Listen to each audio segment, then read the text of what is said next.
अब हम बात करने वाले हैं conservative force, non conservative force and central force के बारे में।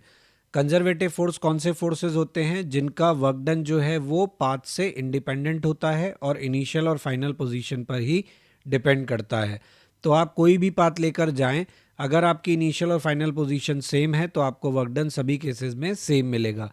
इसके एग्जांपल्स होते हैं gravitational force, electrostatic force, elastic force, restoring force जो कि स्प्रिंग लगाती है, और इंटरमोलिकुलर फोर्स। सेंट्रल फोर्सेस कौन से होते हैं? वो फोर्स जिनकी लाइन ऑफ एक्शन हमेशा एक फिक्स पॉइंट से पास होती है, जिसको कि सेंटर ऑफ फोर्स कहा जाता है, और इनका जो मैग्नीट्यूड है वो डिपेंड करता है डिस्टेंस फ्रॉम दिस पॉइंट पर। ऐसे फोर्सेस को हम क्या कहते हैं? Central forces. अगर हमें लग रहा है कि ये ऐसी बात है जो हमें नहीं पता, तो इसके लिए मैं आपको बता दूं कि वो सभी फोर्सेस जो इन्वर्स स्क्वायर लॉ फॉलो करते हैं, they all are conservative forces and central forces as well. जैसे कि आपका ग्रेविटेशनल फोर्स एंड आपका electrostatic Coulomb force. Non conservative force वो होते हैं जिनका वर्क डन पाथ के ऊपर डिपेंड करता है, यानी आप एक इनिशियल पॉइंट से फाइनल पॉइंट जा रहे हो लेकिन आपका पाथ अलग अलग है, तो हर बार हर पाथ के लिए आपका वर्क डन जो है वो डिफरेंट होगा। तो ऑब्वियसली इसमें डिसिपेटिव टाइप के जो फोर्सेस हैं वो होते हैं, यानी वो फोर्सेस जो कि आपकी एनर्जी का लॉस करते हैं, जैसे कि friction, resistance force, resistive force होता है ना जैसे फ्लूइड में। तो ऐसे सभी फोर्स जिनको ड्रैग फोर्स भी हम बोलते हैं, तो ये सभी नॉन कंजर्वेटिव फोर्सेस होते हैं। ये फोर्सेस वेलोसिटी डिपेंडेंट होते हैं, जैसे एयर रेजिस्टेंस, विस्कस फोर्स, इनको हम क्या कहते हैं? नॉन कंजर्वेटिव फोर्सेस कहते हैं। यहाँ एक स्मॉल कंपैरिजन ले रहे हैं हम कंजर्वेटिव वर्सेस नॉन कंजर्वेटिव का। कंजर्वेटिव का वर्क डन पाथ पर डिपेंड नहीं करता, नॉन कंजर्वेटिव का वर्क डन पाथ पर डिपेंड करता है। राउंड ट्रिप के लिए कंजर्वेटिव फोर्स का वर्क डन जीरो होता है, लेकिन नॉन कंजर्वेटिव के लिए राउंड ट्रिप का वर्क डन जीरो नहीं होता। अगर आप गोल गोल एक पार्क में चक्कर काट रहे हो तो ऐसा नहीं है कि आपके शूज़ नहीं घिसेंगे, फ्रिक्शन का वर्क डन वहाँ पे ज़ीरो नहीं होगा। सेंट्रल फोर्स, स्प्रिंग फोर्सेस, ये सभी कंजर्वेटिव फोर्स के एग्जाम्पल हैं। वो फोर्सेस जो वेलोसिटी डिपेंडेंट है नेचर में, जैसे ड्रैग फोर्स, विस्कस फोर्स, ये सब नॉन कंजर्वेटिव के एग्जाम्पल है। जब एक कंजर्वेटिव फोर्स सिस्टम में एक्ट करता है तो काइनेटिक एनर्जी और पोटेंशियल एनर्जी चेंज हो सकते हैं, लेकिन उनका जो सम होता है यानी मैकेनिकल एनर्जी, वो चेंज नहीं होता। जबकि नॉन कंजर्वेटिव फोर्सेस में ऐसा नहीं होता, एनर्जी का लॉस होता है in terms of heat energy. इनका वर्क डन जो होता है कंजर्वेटिव फोर्सेस का, ये कंप्लीटली रिकवर किया जा सकता है, लेकिन नॉन कंजर्वेटिव फोर्सेस का वर्क डन जो है वो रिकवरेबल नहीं है। कंजर्वेटिव फोर्सेस का वर्क डन रिकवरेबल है, इसका मतलब क्या है कि ये फोर्सेस जो हैं ये एनर्जी को स्टोर कर सकते हैं।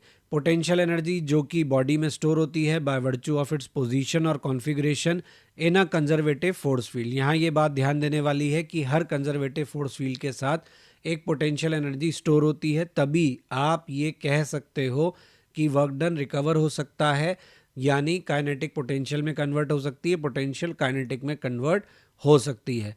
पोटेंशियल एनर्जी ऑब्वियसली एक रिलेटिव क्वांटिटी है, क्योंकि आप अपना रेफरेंस कहाँ लोगे इसके ऊपर पोटेंशियल एनर्जी का वैल्यू डिपेंड करेगा, और ये कंजर्वेटिव फोर्स फील्ड के लिए डिफाइन होती है। इस चैप्टर में हम ग्रेविटेशन और स्प्रिंग, इन दोनों की पोटेंशियल एनर्जी ही डिस्कस करेंगे। इलेक्ट्रोस्टैटिक पोटेंशियल एनर्जी हम इलेक्ट्रोस्टैट्स में डिस्कस कर चुके हैं। Potential energy of a body at any position in a conservative force field is defined as the external work done against the action of conservative force in order to shift it from a certain reference point. तो reference point की potential energy zero है, वहाँ से किसी present position तक आप जो लाते हो उसके लिए आपने जो वर्क डन किया, वो वर्क डन आपका क्या है? पोटेंशियल एनर्जी की फॉर्म में स्टोर हो जाता है।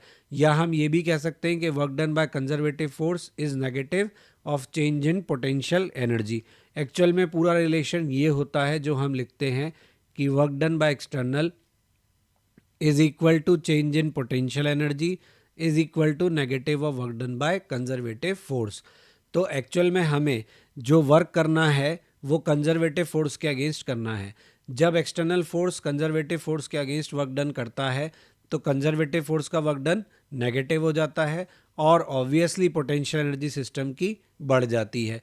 यहाँ पे फोर्स कंजर्वेटिव जो होता है उसके बीच में और पोटेंशियल एनर्जी के बीच में जो रिलेशन है वो भी बहुत इंपॉर्टेंट है।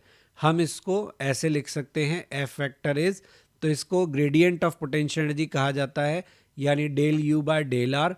यहाँ पे डेल का मतलब पार्शियल डिफरेंशिएशन है, मतलब आपको पोटेंशियल एनर्जी का एक्सप्रेशन दिया हो तो आप बारी बारी से एक्स वाई जेड के रेस्पेक्ट में डिफरेंशिएट कीजिए।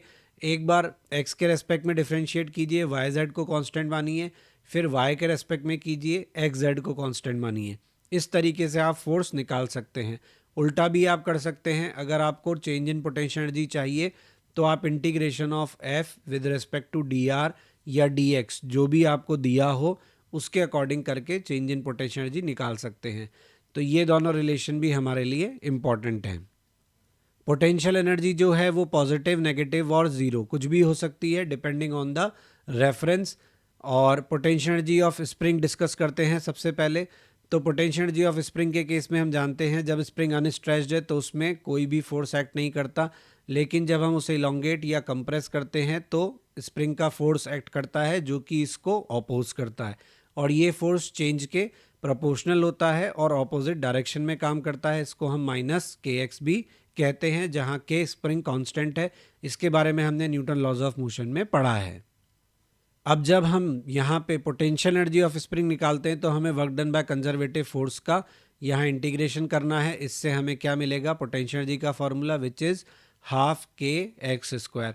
तो ये फॉर्मूला हमें बताता है कि स्प्रिंग की पोटेंशियल एनर्जी कभी भी नेगेटिव नहीं हो सकती, वो ज़ीरो हो सकती है या पॉजिटिव हो सकती है। मतलब आप कंप्रेस करो या इलोंगेट करो, आपकी पोटेंशियल एनर्जी स्प्रिंग की हमेशा पॉजिटिव रहेगी।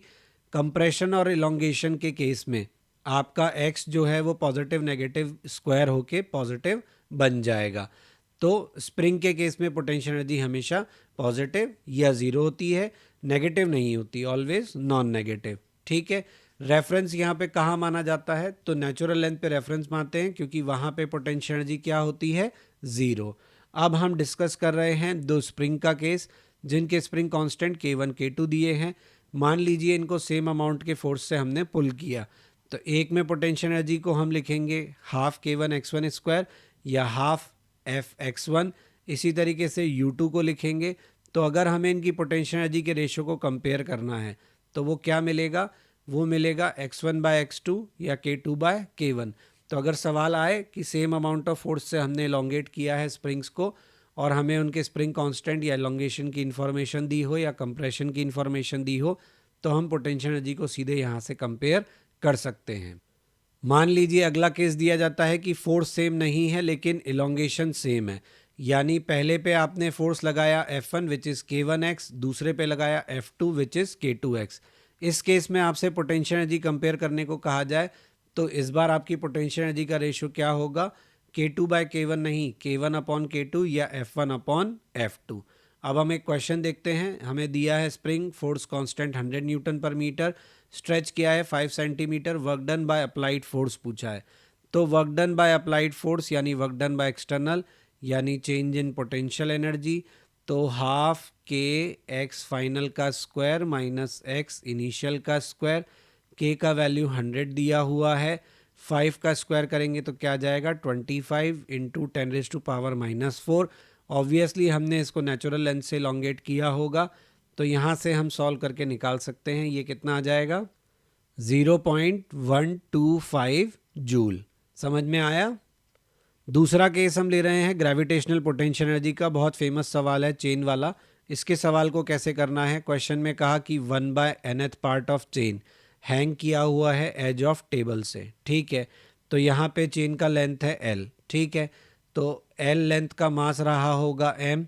तो बताइए L/n का मास क्या होगा, तो m इंटू L/n और डिवाइड बाय L। तो क्या हो जाएगा, मास भी 1/n पार्ट हो जाएगा टोटल का।